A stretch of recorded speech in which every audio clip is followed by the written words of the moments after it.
Uma vez eu ouvi um termo que dizia assim: você só sabe de uma coisa quando de fato você consegue explicar aquilo de diferentes maneiras.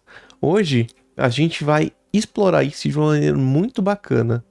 Eu vou trazer para você um vídeo que eu vou reagir junto com vocês e comentar sobre um professor de Harvard que explica toda a parte de algoritmos para pessoas de diferentes níveis. Então a gente tem uma criança, a gente tem uma pessoa do nível mais avançado, uma pessoa do nível médio.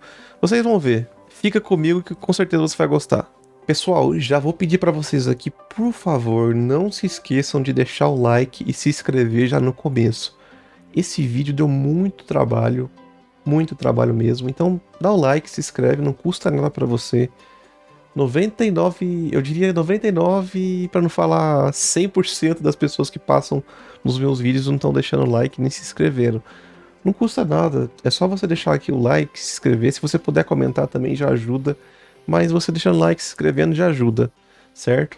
Então, vamos lá. Bom, o vídeo que a gente vai reagir aqui é de um professor que dá curso, como eu disse, em Harvard, né? Inclusive, ele dá um curso muito bacana ali, que é o CS50, que eu já fiz, inclusive. O curso não é nada fácil, mas se você tem um nível de inglês ali ok, você já consegue fazer sem tipo assim, problema algum, né?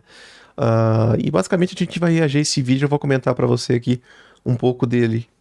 Um pouco não, né? De maneira completa, tudo que eu achar interessante aqui.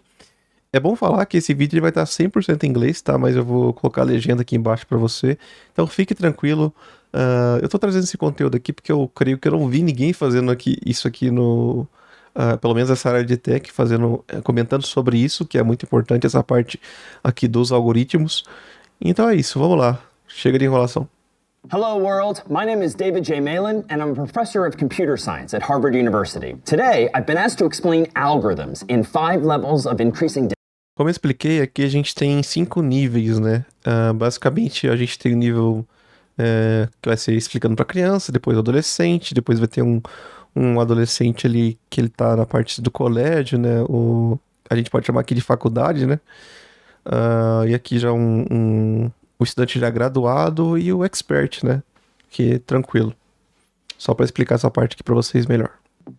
Algorithms are important because they really are everywhere, not only in the physical world, but certainly in the virtual world as well. And in fact, what excites me about algorithms is that they really represent an opportunity to solve problems. And I dare say, no matter what you do in life, all of us have problems to solve. So I'm a computer science professor, so I spend a lot of time with computers. Bom, basicamente aqui ele vai falar, explicar para criança, basicamente, né, essa primeira parte aqui, o que é um algoritmo, né? E se você não sabe, né, o algoritmo basicamente é como é que eu posso explicar? Basicamente um conjunto de instruções para o seu computador executar uma certa tarefa, né? E essas instruções têm que ser bem precisas. E você vai entender isso aqui, basicamente, com ele explicando para a criança. Vai ficar muito claro por que tem que ser preciso. How would you define a computer for them? Well, a computer is electronic, like a phone, but it's a rectangle, and you can type, like tick, tick, tick, and you work on it. Nice. Do you know any of the parts that are inside of a computer? No. Can I explain a couple of them to you? Yeah. So like inside of every computer is some kind of brain, and the technical term for that is CPU, or central processing unit, and those are the pieces of hardware that know how to respond to those instructions, like moving up or down or left or right, knows how to do math, like addition and subtraction. And then there's at least one other type of hardware inside of a computer called memory, or RAM, if you've heard of this. I know memory because you have to memorize stuff. Yeah, exactly. And computers have even different types. Você consegue perceber que essa menininha ela é bem esperta, né? Ela já tem ali uma ideia mais ou menos de como funcionam as coisas, não é simplesmente uma criança que não tem ideia de nada, né? Ela literalmente tem pelo menos uma basezinha do que como são as coisas, né? Types of memory. They have what's called RAM, Random Access Memory, which is where your games, where your programs are stored while they're being used. But then it also has a hard drive or a solid state drive, which is where your data, your high scores, your documents, once you start writing essays and stories in the future, stays permanently. So even if the power goes out, the computer can still remember that information. It's still there because the computer can't just like delete all of the words itself. Hopefully not. Because your fingers could only do that. Like you have to use your finger to delete all of the stuff. Exactly. Left, right. Have you heard of an algorithm before? Yes. Algorithm is a list of instructions to tell people what to do, or like a robot what to do. Yeah, exactly. It's just step-by-step instructions for Justamente o que eu acabei de falar pra vocês, né? A menininha já até sabia o que era aí a parte dos algoritmos, né? Que é basicamente uma lista de instruções do que fazer, né? Muito legal que ela já tem uma base, como eu falei pra vocês, e ela é bem inteligente, né? Da maneira que dá pra enxergar que ela tem uma base que seja... como é que eu posso falar? Uma boa base para uma criança, eu diria. Normalmente uma criança não sabe isso. for doing something, for solving a problem, for instance. So like if you have a bedtime routine, then first you say, I get dressed, I brush my teeth, I read a little story, and then I go to bed. All right. Well, how about another algorithm? Like, what do you tend to eat for lunch? Any types of sandwiches you like? I eat peanut butter. And let me get some supplies from the cupboard here. So, should we make an algorithm together? Yeah. Why don't we do it this way? Why don't we pretend like I'm a computer or maybe I'm a robot? So I only understand your instructions, and so I want you to feed me, no pun intended, an algorithm. So step-by-step instructions for solving this problem. But remember, algorithms, you have to be precise. You have to give the right instructions. the right instructions. Just do it for me. So step one was what? Open the bag. Okay, opening the bag of bread. Stop. Now Grab the bread and put it on the plate. grab the bread and put it on the plate. Take all of the bread back and put it back in there. So that's like an undo command. Little Yeah. Control Z. Okay. Você consegue ver que quando você não dá as instruções corretas, a gente acaba que precisa refazer o que a gente fez, né? Você vê ali que ela pediu pra ele pegar o pão, só que ele foi lá e pegou vários pães, né? Porque ela não especificou quantos pães. Então ele foi lá e pegou logo um montante e colocou, né? E aí, basicamente, ela deu literalmente um Ctrl Z, como ela mesma disse ali. Muito bom. Okay. Take one bread and put it on the plate. Okay. Take the lid off the peanut butter. Okay. Take the lid off the peanut butter. Put the lid down. Okay. Take the knife. Take the knife. Put the blade inside the peanut butter and spread the peanut butter on the bread. I'm gonna take out some peanut butter and I'm gonna spread the peanut butter on the bread. I put a lot of peanut butter on because I love peanut Oh, butter. apparently I thought I was messing with you here, but I think No, you're it's fine, it's apparently fine. happy with this. Put the knife down and then grab one bread and put it on top of the second bread, sideways. Sideways. Like put it flat Oh, on flat ways. Okay. And now done. You're done with your sandwich. Should we take a delicious bite? Yep, let's take a bite. Okay, here we go. What would be the next step be here? Clean all Yeah, this mess up. Clean all of this mess up, right? We made an algorithm, step-by-step instructions for solving some problem. And if you think about now how we made peanut butter and jelly sandwiches, sometimes we were imprecise. You didn't give me quite enough information to do the algorithm correctly, and that's why I took out so much bread. Precision, being very, very correct with your instructions is so important in the real world because, for instance, when you're using the World Wide Web and you're searching for something on Google or Bing, You want to do the right thing. Exactly. So like if you type in just Google, then you won't find the answer to your question. pretty much everything we do in life is an algorithm, even if Yeah. we don't use that fancy word to describe it, because you and I are sort of following instructions, either that we came up with ourselves. Basicamente, ela já entendeu aqui que a gente tem que ser muito preciso quando a gente fala sobre algoritmos, né? E ele explicou pra ela exatamente o que eu tinha falado, né? Quando você não é preciso, você acaba deixando uma certa margem pra erro, né? Então, pegando o exemplo do pão ali, né? Ele pegou um monte de pão ao invés de um só, né? Mas ela não disse que era um só a princípio. Então, até quando você vai fazer uma pesquisa, isso tem que ser preciso. E ela mesma já deu esse toque que ela entende que é assim já. Então, pra ela já captou ali a mensagem. Or maybe our parents told us how to do these things, and so those are just algorithms. But when you start using algorithms in computers, that's when you start writing code. Bom, agora a gente vai à parte do adolescente. O adolescente, eu creio que a gente não vai ter muito problema, porque ele já... Às vezes, se ele tá naquele meio ali de tech, e ele é um pouco mais avançado, mas a criança também é muito esperta nos dias de hoje, né? Então, acho que daqui pra frente é só pra frente. Vamos lá. What do you know about algorithms? Nothing really, at all, honestly. I think it's just probably a way to store information in computers. And I dare say, even though you might not have put this word on it, odds are you executed as a human multiple algorithms today, even before you came here today. Like, what were a few things that you did? I got ready, Okay, and get ready. What does that mean? brushing my teeth, brushing Okay. my hair, Okay.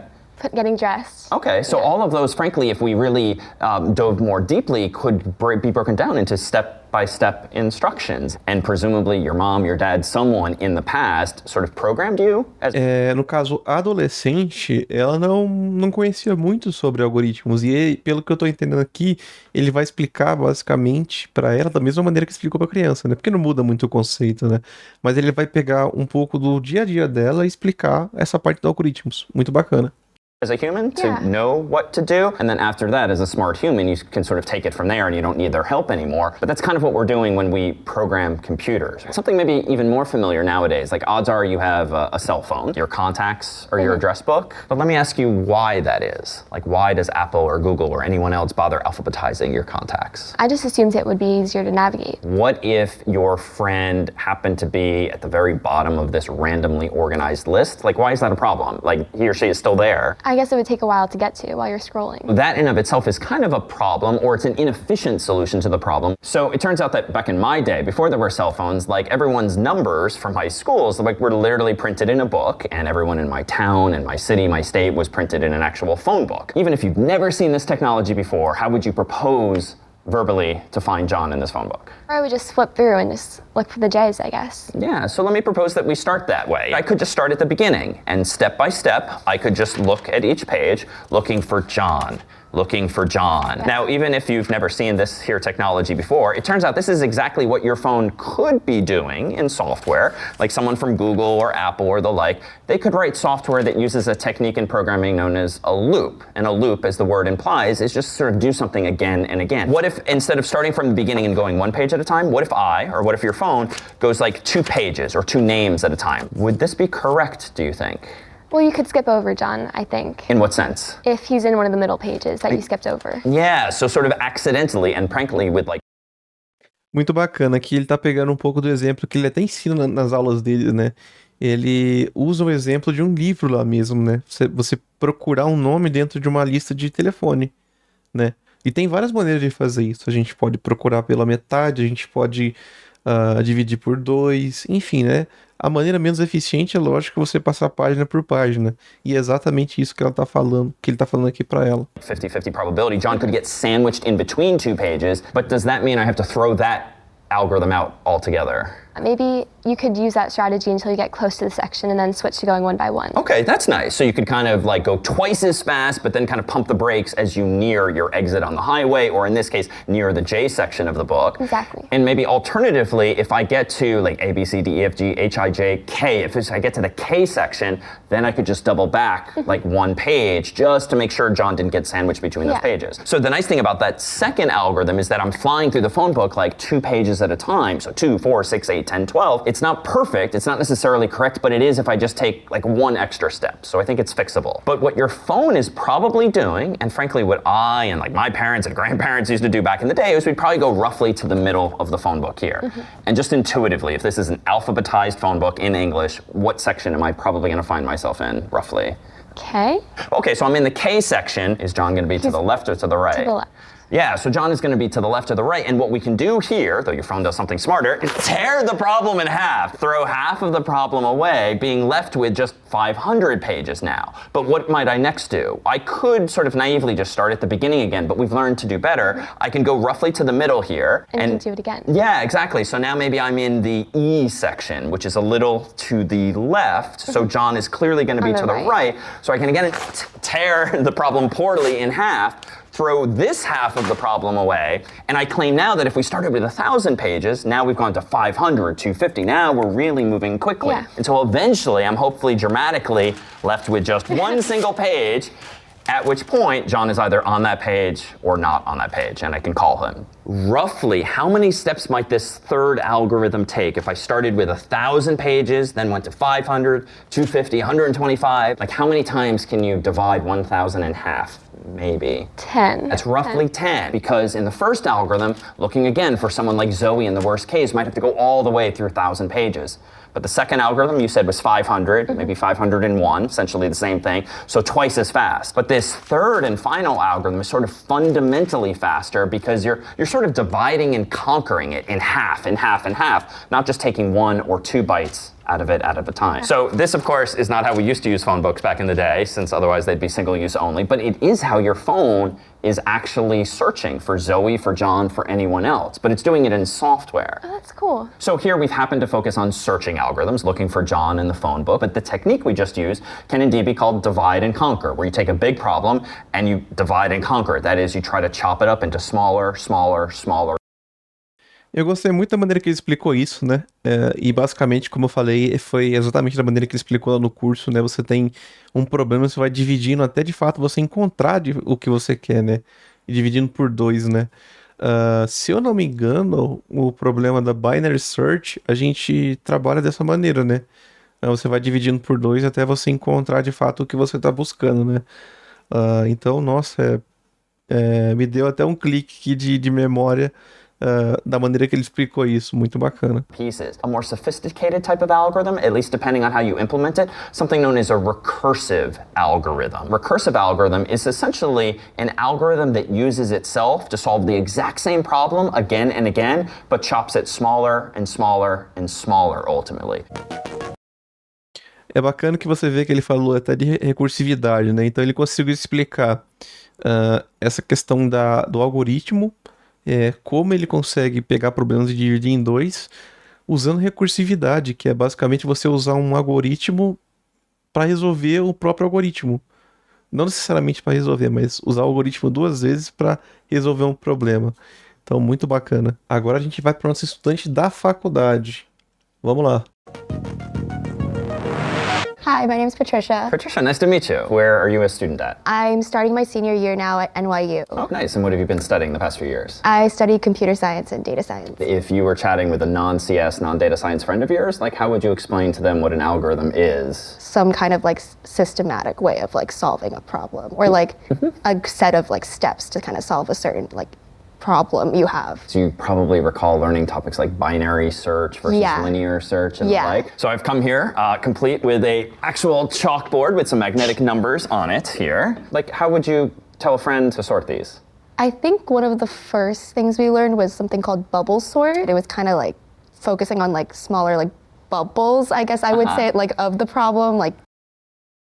Aqui a gente tá começando a chegar no nível um pouco mais avançado, tá, pessoal? Já vou falar que eu creio ali pros 2 últimos níveis, talvez eu não consiga comentar muito, porque talvez seja um pouco demais pra mim.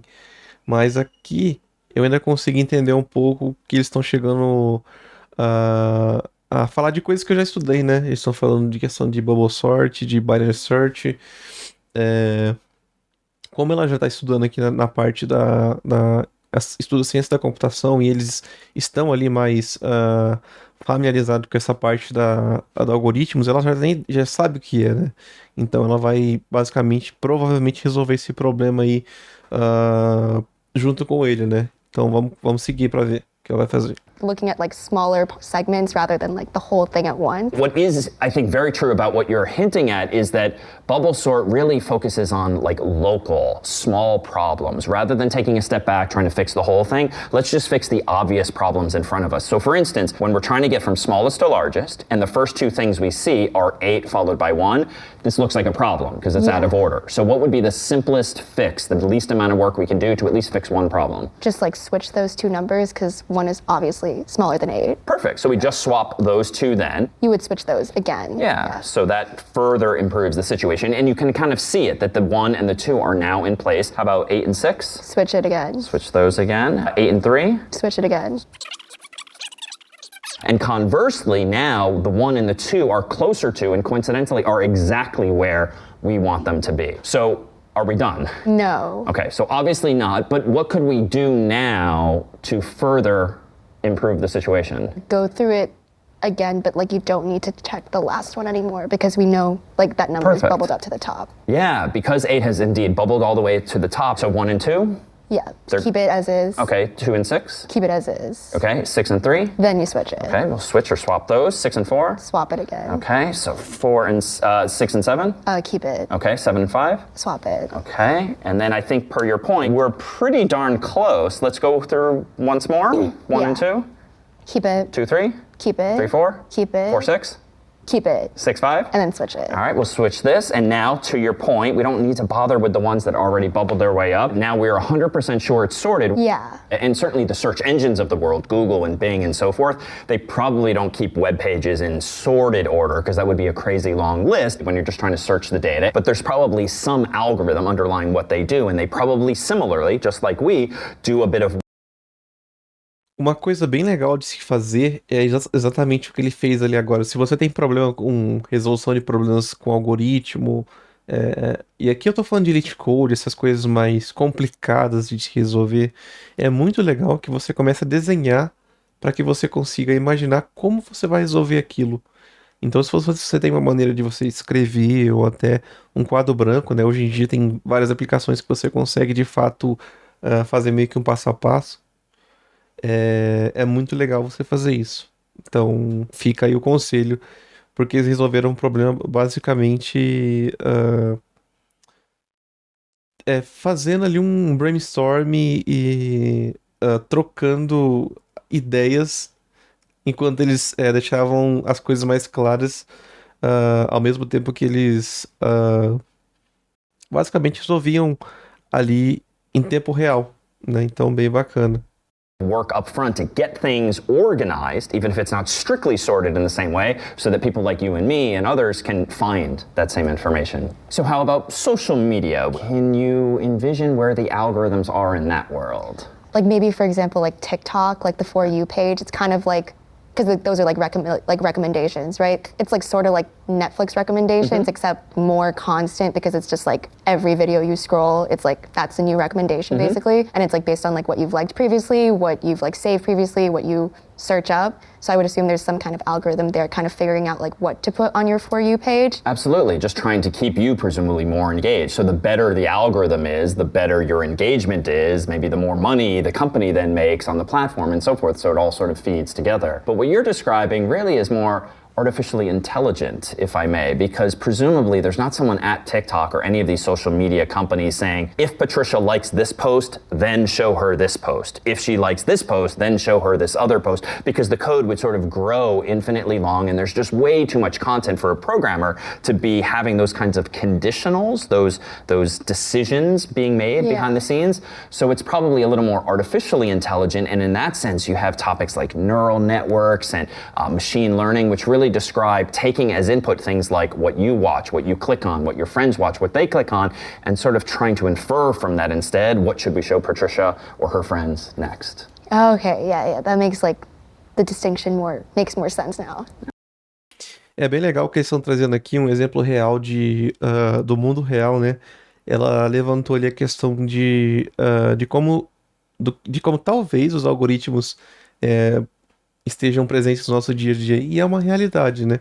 Ela até trouxe o exemplo de TikTok, como ele pode usar ali a questão de algum algoritmo para trazer nosso For You, ou isso pode se aplicar também até o YouTube ou outras plataformas, mas como ele explicou ali, as coisas não são tão simples assim, né? Muito provavelmente isso é uma maneira muito mais otimizada de fazer isso. Então, existe sim um algoritmo, né? Só que também existe muito machine learning por trás. Então, eu creio que ele vai explicar um pouco mais sobre isso, mas é legal você entender que isso está muito presente no seu dia a dia. Bom, agora a gente já vai para o próximo nível, que é um estudante já de PhD, ele já terminou a faculdade, ele já está um pouco mais avançado. Vamos ver como é que ele vai se sair aqui nesse meio. Provavelmente vai ser uma discussão aqui, acho que não vai ser par a par, porque ainda tem um nível ainda que é o expert, que vai estar ali junto com o professor.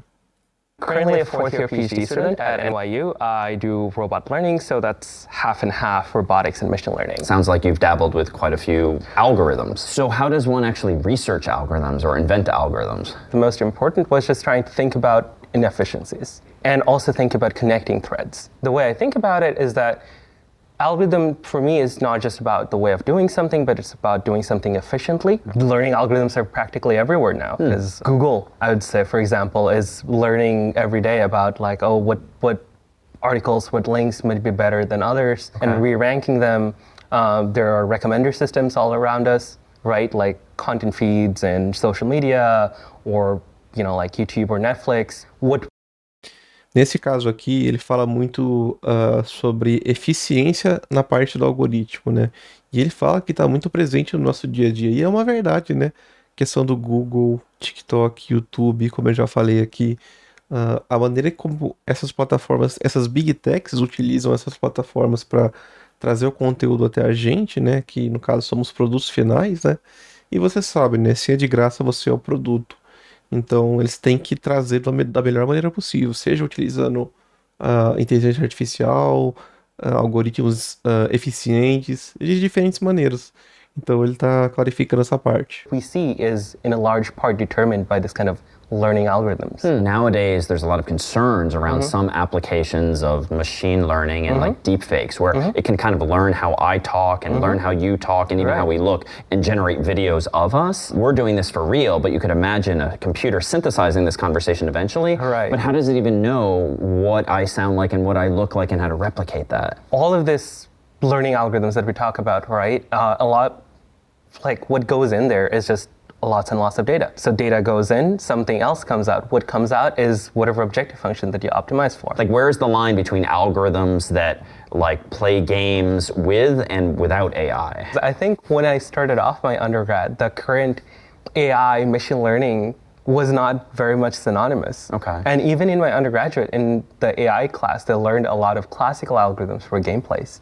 Like, for example, the A-star search, right? That's a very simple example of how you can play a game without having anything learned. This is very much, oh, you are at a game state, you just search down, see what are the possibilities, and then you pick the best possibility that you can see. Versus what you think about when you think about, yes, gameplay, like the Alpha Zero, for example, or Alpha Star, or there are a lot of, like fancy new machine learning agents that are, even like learning very difficult games like Go. And those are learned agents, as in they are getting better as they play more and more games.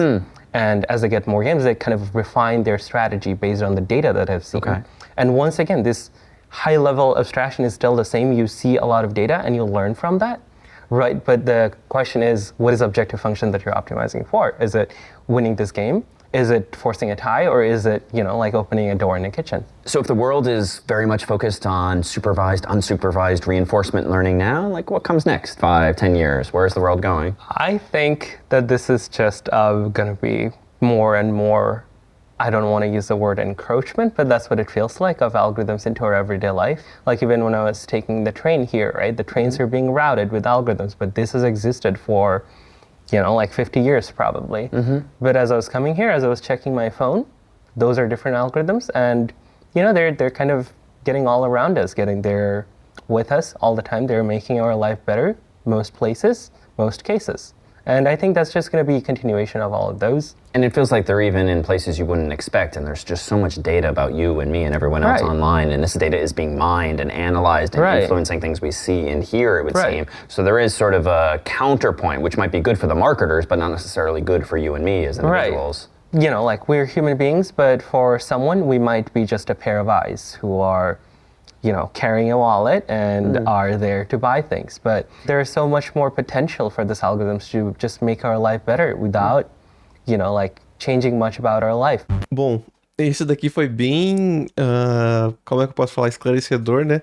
Eles comentaram muito sobre a parte da similaridade do machine learning e a parte do AI, né, da parte da inteligência artificial, e como elas ajudam no nosso dia a dia, né? Muito do que eu falei ali, né? Às vezes as empresas veem a gente como se fosse simplesmente um produto com uma carteira para comprar alguma coisa. E cai muito no que eu já falei, né? Se é de graça, você é o produto. Então, pessoal, basicamente o que ele falou ali foi de uma maneira mais abstrata, relacionada à parte do machine learning, essa parte da inteligência artificial, os algoritmos hoje em dia estão sendo melhorados a cada dia, né, estão ficando melhores, né, diante da parte ali do nosso dia a dia, porque as pessoas querem a resposta mais rápido possível, né? Então, independente, finalmente a gente chegou aqui na parte do expert, né, que é o último aí. Eu não sei o que esperar dessa última discussão aqui, mas eu creio que o conhecimento ali, tanto do professor quanto da pessoa que está ali ditado como expert, vão estar assim, ó, pau a pau, se o professor não souber mais. Então, vamos lá. I'm Chris Wiggins, I'm an associate professor of applied mathematics at Columbia. I'm also the chief data scientist of the New York Times. The data science team at the New York Times develops and deploys machine learning for newsroom and business problems. But I would say the things that we do mostly you don't see, but it might be things like personalization algorithms or recommending different content. And do data scientists, which is rather distinct from the phrase computer scientist, do data scientists still think in terms of algorithms as driving a lot of it? Oh, absolutely, yeah. In fact, so in data science and academia, often the role of the algorithm is the optimization algorithm that helps you find the best model or the best description of a data set. Okay. In data science and industry, the goal often is centered around an algorithm which becomes a data product. Okay. Right? So a data scientist in industry might be developing and deploying the algorithm, which means not only understanding the algorithm and its statistical performance, but also all of the software engineering around systems integration, making sure that that algorithm receives input that's reliable and has output that's useful, as well as, I would say, the organizational integration, which is how does a community of people, like the set of people working at the New York Times, integrate that algorithm into their process. Interesting, and I feel like AI-based startups are all the rage, and certainly within academia. Are there connections between AI and the world? Se eu entendi correto, esse cara que ele é responsável por uma parte de uma seção de jornal relacionada à parte de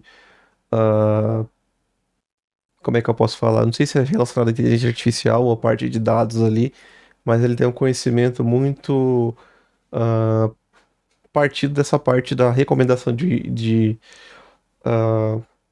conteúdo, né? Então ele gerencia todo um contexto de data science, né? Que a gente costuma dizer, né? Uma questão de gestão de dados de longa escala. Então ele tem muito conhecimento nisso, né? Eu acho que preciso ver um pouquinho mais para entender, mas por hora eu consegui entender mais ou menos isso. Of data science and Oh, absolutely. the algorithms that they're in. Can you connect those dots for? And you're right that AI as a field has really exploded. I would say particularly many people experienced a chatbot that was really, really good. Today when people say AI, they're often thinking about large language models, or they're thinking about generative AI, or they might be thinking about a chatbot. One thing to keep in mind is a chatbot is a special case of generative AI, which is a special case of using large language models, which is a special case of using machine learning generally, which is what most people mean by AI. You may have moments that are what John McCarthy called look ma, no hands results, where you do some fantastic trick and you're not quite sure how it worked. I think it's still very much early days. Large language models is still in the point of what might be called alchemy, and that people are building large language models without a real clear a priori sense of what the right design is for a right problem. Many people are trying different things out, often in large companies where they can afford to have many people trying things out, seeing what works, publishing that, instantiating it as a product. And that itself is part of the scientific process, I would think, too. Yeah, very much. Well, science and engineering, because often you're building a thing and the thing does something amazing. To a large extent, we are still looking for basic theoretical results around why deep neural networks generally work. Why are they able to learn so well? They're huge, billions of parameter models, and it's difficult for us to interpret how they are able to do what they do. And is this a good thing, do you think, or an inevitable thing that we, the programmers, we, the computer scientists, the data scientists who are inventing these things, can't actually explain how they work? Because I feel like friends of mine in industry, even when it's something simple and relatively familiar like autocomplete, they can't actually tell me like why that name is appearing at the top of the list. Whereas years ago, when these algorithms were more deterministic and more procedural, you could even point to the line that made that name bubble up to the top. So is this a good thing, a bad thing, that we're sort of losing control, perhaps, in some sense, of the algorithms? It has risks. I don't know that I would say that it's good or bad, but I would say there's lots of scientific precedent. There are times when an algorithm works really well, and we have finite understanding of why it works, or a model works really well, and sometimes we have very little understanding of why it works the way it does. In classes I teach, certainly spend a lot of time on fundamentals, algorithms that have been taught in classes for decades now, whether it's binary search, linear search, bubble sort, selection sort, or the like. But if we're already at the point where I can pull up ChatGPT, copy paste a whole bunch of numbers or words and say, sort these for me, does it really matter how ChatGPT is sorting it? Does it really matter to me as the user how the software is sorting it? Like, do these fundamentals become more dated and less important, do you think? Now you're talking about the ways in which code and computation is a special case of technology, right? So for driving a car, you may not necessarily need to know much about organic chemistry, even if the organic chemistry is how the car works, right? So you can drive the car and use it in different ways without understanding much about the fundamentals. So similarly with computation, we're at a point where the computation is so high level, right? As you can import scikit-learn and you can go from 0 to machine learning in 30 seconds. It's depending on what level you want to understand the technology, where in the stack, so to speak, it's possible to understand it and make wonderful things and advance the world without understanding it at the particular level of somebody who actually might have originally designed the actual optimization algorithm. I should say though, for many of the optimization algorithms, there are cases where an algorithm works really well and we publish a paper and there's a proof in the paper, and then years later people realize actually that proof was wrong and we're really still not sure why that optimization works. But Pessoal, eu não tô comentando muito nesse daqui, até porque o nível como é que eu posso falar? O nível de explicação aqui já tá no nível que talvez eu não domine tanto, tá? Então, para não parecer que eu tô falando muito por cima e atrapalhando o que ele tá falando, né? Embora eu já tenha atrapalhado, eu tô deixando mais ele falar para vocês entenderem como ele explica, né? E eu entendo um pouco de LLM, né? Um pouco de AI. Eu uso bastante ChatGPT e bastante coisa do que ele falou ali, mas eu não tenho capacidade, creio que ainda não tenho conhecimento para poder falar sobre, né, e discutir sobre tal assunto. Então, eu deixo aí ele finalizar essa parte. It works really well, or it inspires people to make new optimization algorithms. So I do think that the goal of understanding algorithms is loosely coupled to our progress in advancing great algorithms, but they don't always necessarily have to require each other. And for those students especially, or even adults who are thinking of now steering into computer science, into programming, who were really jazzed about heading in that direction up until, for instance, November of 2022, when all of a sudden, for many people, it looked like the world was now changing, and now maybe this isn't such a promising path, this isn't such a lucrative path anymore. Are LLMs, are tools like ChatGPT reason not to perhaps steer into the field? Large language models are a particular architecture for predicting, let's say, the next word or a set of tokens more generally. The algorithm comes in when you think about how is that LLM to be trained, or also how to be fine-tuned. So the P of GPT is a pre-trained algorithm. The idea is that you train a large language model on some corpus of text. Could be encyclopedias or textbooks or what have you. And then you might want to fine-tune that model around some particular task or some particular subset of texts. So both of those are examples of training algorithms. So I would say people's perception of artificial intelligence has really changed a lot in the last 6 months, particularly around November of 2022, when people experienced a really good chatbot. The technology, though, had been around already before. Academics had already been working with ChatGPT 3 before that, and GPT 2 and GPT 1, and for many people, it sort of opened up this conversation about what is artificial intelligence and what could we do with this and what are the possible good and bad, right? Like any other piece of technology, Kranzberg's first law of technology is neither good nor bad, nor is it neutral. Every time we have some new technology, we should think about its capabilities and the good and the possible bad. As with any area of study, algorithms offer a spectrum from the most basic to the most advanced. And even if right now the most advanced of those algorithms feels out of reach because you just don't have that background, with each lesson you learn, with each algorithm you study, that endgame becomes closer and closer, such that it will before long be accessible to you, and you will be at the end of that most advanced spectrum. Tá aí, pessoal. Esse foi o vídeo. Essa última parte, peço desculpas, não consegui explicar muito mais, né? Como eu disse, não tenho capacidade técnica para opinar, e eu prefiro não opinar quando eu não tenho bagagem para fazer isso, né? Para fingir que eu sei uma coisa quando eu não sei, né? Mas eu espero que tenha ficado claro aí. Eu deixei tudo traduzido bonitinho para vocês aí, tá legendado maravilhosamente.